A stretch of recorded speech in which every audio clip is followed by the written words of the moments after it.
Bonjour les amis, et plumophile toujours, évidemment, nouveau slogan comme vous le savez. Alors il s'agit de notre quatrième et dernière étude, ou vidéo si vous préférez, concernant cette petite série que j'ai intitulée L'anti-économie française. Et je rappelle qu'à travers ce titre, il ne s'agit pas d'ouvrir des polémiques quelconques, c'est vraiment pas l'objet de la chaîne, ni le mien d'ailleurs, mais simplement de rappeler un certain nombre de faits, d'éléments qui ont un poids économique important. Voilà, tout simplement. Ils sont parfaitement connus, il suffit juste un petit peu de les mettre les uns au bout des autres. Alors, rappelons aussi que des événements actuels, en général, trouvent toujours leur source bien en amont. Et une fois de plus, eh bien, il ne faut pas oublier l'histoire. Dans tous les domaines, que ce soit économique, technique, sociétal, culturel, etc., l'histoire, en fait, est importante à connaître, au moins dans un minimum. Alors, j'ai cette quatrième et dernière vidéo, je l'ai intitulée « Conséquences des sanctions contre la Russie ». Quand même un sujet important. Alors, ces sanctions ont réellement démarré, d'ailleurs sous M. Donald Trump, après le rattachement de la Crimée en mars 2014, rattachement à la Russie suite à un référendum qui, je le rappelle quand même, a été contrôlé internationalement, sauf par l'ONU, mais on comprend pourquoi. Alors, ces sanctions ont été décidées par les USA, et puis l'Europe, évidemment, les a appliquées, une grande majorité des pays les a appliquées. La France, il faut se rappeler que la France, à ce moment-là, était le premier investisseur en Russie, et promise un bel avenir.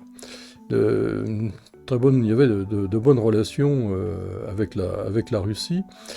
Et à ce sujet, je souligne que les Russes en général aiment beaucoup la France, et à travers leur voyage, mais également à travers son histoire.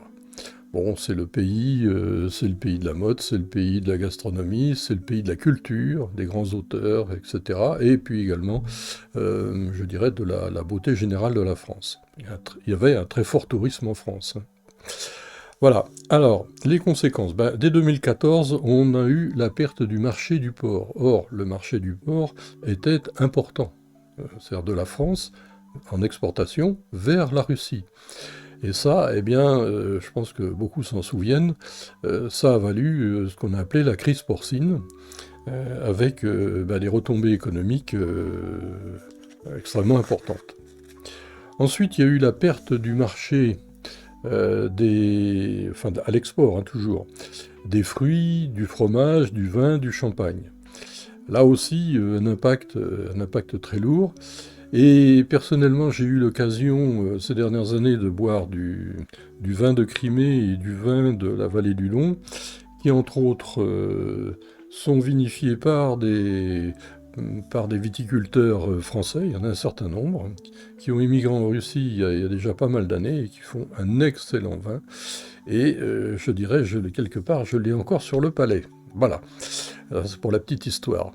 Et ces produits, aujourd'hui, en général, fromage, etc., certains sont vraiment de très bonne qualité et sont même primés sur les marchés internationaux et le comble en Europe. Enfin, bon, voilà. Enfin, en tout cas, la France a perdu tous ses marchés. En 2022, il y a la perte du marché automobile par Renault. Renault qui était le premier vendeur de voitures en Russie. Alors, constructeur, je ne sais plus, mais enfin, il devait être dans les premiers. Et donc, Renault ayant été prié de rapatrier la France. Pourtant, des véhicules très appréciés en Russie, de bonne qualité, très appréciés. J'ai pu constater au moins que sur le sud de la Russie, je n'en vois plus, quasiment plus. Quelques Citroën, quelques Renault, quelques R5, mais enfin, ça va vraiment pas très loin. Et puis donc ces usines ont été reprises et par les Russes et par les Chinois après. Enfin, ils sont arrangés entre eux. La perte de l'approvisionnement, bien sûr, en gaz, suite au sabotage de Nord Stream 2. Alors, il y a toujours un tube qui est exploitable, mais La politique européenne fait qu'il n'est plus question d'acheter du gaz russe. Nous l'achetons maintenant en grande partie aux Américains, à 3 ou 4 fois le prix, et puis l'Algérie aussi, que l'on sollicite beaucoup, puis il y a également d'autres sources. Mais évidemment, c'est plus le même prix. À tout hasard, rappelons que la Russie est le premier fournisseur mondial de gaz, dont liquéfié en particulier, et que à ce sujet d'ailleurs, la société Total est un grand collaborateur, disons, de l'exploitation du gaz russe au niveau de la presqu'île de Yamal. Yamal, c'est au-delà du cercle polaire. Bon, donc, alors ensuite, il y a eu la perte des marchés pétroliers, produits raffinés, essence, kérosène, gasoil, etc. Donc là aussi, la Russie est un grand fournisseur. Il n'y a pas que l'Arabie Saoudite et il n'y a pas non plus que le Venezuela. Ensuite, perte de l'approvisionnement en métaux ferreux, métaux non ferreux, et certains métaux nobles, titane, etc. Donc tout ça, ça s'est arrêté aussi. Et alors, suite évidemment aux sanctions contre le gaz naturel, ça veut dire aussi la perte de l'engrais, puisque les engrais sont fabriqués largement à partir du gaz naturel. Alors, la France a perdu aussi les marchés, l'approvisionnement en engrais. Et puis, indirectement, et ça a été aussi très douloureux pour les agriculteurs, perte du marché du blé avec l'Algérie. Il se dit aussi, ça je ne l'ai pas vérifié, je ne suis pas spécialiste, mais que le blé russe est de meilleure qualité que les blés français ou européens parce que contenant moins de gluten. Alors, est-ce que derrière ça, il y a peut-être aussi un petit côté commercial, j'en sais rien, mais enfin, en tout cas, la France a complètement perdu ce marché à l'export. Enfin, cette partie en tout cas. Rappelons aussi quand même que la Russie est le premier exportateur mondial de blé. Perte du marché des avions de transport Airbus. Ah oui, évidemment. Alors Boeing, j'en parle pas. Mais pour nous, Airbus, oui, terminé. Les Airbus actuellement sont plus ou moins en train de terminer leur vie en Russie et sont remplacés de plus en plus et vont être de plus en plus par des MC-21, par des l'IL-96 qui est en train d'arriver, etc., etc. Donc on peut considérer que d'ici quelques années, la Russie sera déjà quasiment autonome au point de vue fabrication de ses avions et pourra même, je dirais, se présenter sur le marché international. Je parle en particulier, pas de la France ni des États-Unis, mais au niveau des BRICS. Il ne faut pas oublier que les BRICS, actuellement, c'est en gros plus de 45% de la population mondiale, et à peu près 35% du PIB, mais en croissance. Et je pense qu'on va arriver assez rapidement à 50%. Perte de la coopération avec Eurocopter. Il y a une très bonne coopération entre Eurocopter, qui fabrique, il faut reconnaître, des appareils, des hélicoptères de grande qualité, et une grande coopération avec les Russes, qui sont aussi très bons en matière d'hélicoptères, évidemment. Et bon, ça, pour ce que j'en sais en tout cas, c'est terminé.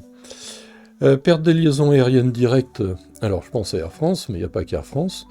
On ne peut donc maintenant, tous ces pays belligérants contre la Russie, ils n'ont plus le droit de survoler le territoire russe, ce qui veut dire que allongement des lignes aériennes, et puis surcoût, bien entendu. Alors, perte également de la coopération, et elle n'était pas négligeable en matière nucléaire, électronucléaire avec la Russie, où on échangeait beaucoup au niveau il y a eu au niveau des surgénérateurs, mais surtout au niveau des centrales REP. Alors, réacteur eau pressurisé, qui est donc la filière française francisée de l'américain Westinghouse, et les Russes, eux, ont des VVER. Un VVER, c'est à peu près pareil, sauf que leur antériorité, les VVER datent des années 54. Voilà, et la Russie, accessoirement, est le premier constructeur mondial de ce qu'on appelle de chaudières nucléaires, c'est-à-dire des réacteurs nucléaires, avec à peu près 73% du marché mondial, donc plus des 2 tiers. mais également d'éléments combustibles, pour nucléaire, hein. Je ne parle pas du pétrole, là, je parle des éléments combustibles, uranium et compagnie. La Russie étant très riche en uranium. Alors, perte en matière spatiale, donc je pense à Kourou. Les techniciens et les ingénieurs, j'en ai connu quelques-uns, sont repartis de Kourou, je dirais très tristes, mais également leurs collègues français, parce que il y avait de grandes amitiés qui s'étaient créées. Et, bien, ils sont repartis. Ce qui a valu évidemment un gros retard pour Ariane 6 et je suppose une perte financière puisque la Russie indirectement devait financer ou participer. Enfin, bon, mais je ne connais pas exactement les proportions. Enfin, en tout cas, sur le plan humain, ça a été quelque chose d'assez lourd. Perte de nombreux marchés pour l'industrie française, ben oui. Et je connais un certain nombre de personnes qui sont revenues de Russie pour des sociétés qui travaillaient en sous-traitance pour telle ou telle autre entreprise. Non pas que les Russes les ont mis dehors, pas du tout, ils sont revenus parce que, suite aux sanctions.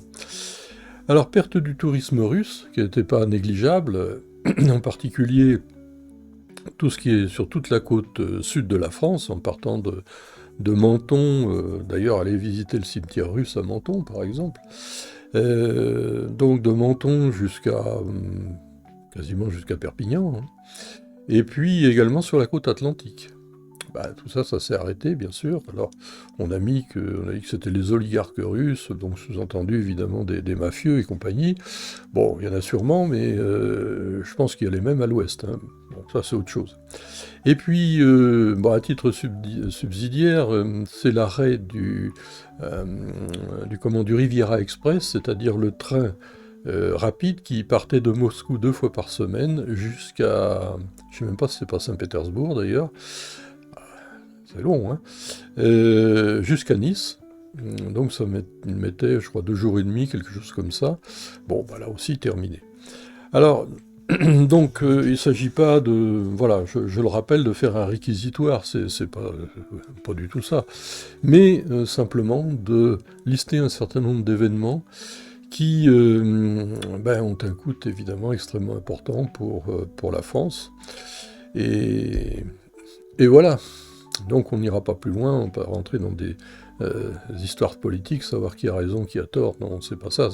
Là on raisonne économie et on raisonne sociologie aussi, hein, parce que ça a évidemment des conséquences au niveau social. Voilà, j'espère que ces 4 vidéos, ces 4 études vous auront intéressé, et que celle-ci en particulier. N'oubliez pas de mettre un pouce, de vous abonner, il y a peu d'abonnés, je ne sais pas pourquoi les gens ne s'abonnent pas, c'est gratuit, hein, ça n'engage à rien, bon voilà, simplement que ça vous permet d'être informé des prochaines vidéos. Alors les prochaines vidéos, je ne les ai pas encore bien définies, je pense qu'on va revenir dans le domaine technique, en particulier les différents types de réacteurs dont j'ai déjà parlé. Réacteurs nucléaires, que ce soit les UNGG, uranium naturel graphite gaz, les RBMK, les CANDU, les REP, les VVER, etc. etc. Bon, c'est quand même des sujets très intéressants parce que beaucoup de gens en parlent sans trop savoir exactement et mélangent un petit peu tout, hein. On ne peut pas mélanger Fukushima avec Tchernobyl, avec Three Mile Island, tout ça c'est... bon, ça n'a pas grand-chose à voir. Voilà, alors n'oubliez pas évidemment si vous voulez sponsoriser la chaîne ou le site internet, alors vous trouverez bien sûr sur le site internet le document correspondant. Pour le moment je le remets à jour, donc je ne le présente pas, je le remets à jour parce que ça nécessite, au bout de quelques années, l'actualité va tellement vite que ça nécessite quand même des mises à jour. Voilà, je vous souhaite bonne continuation, et puis je vous dis à bientôt, le plaisir de vous retrouver.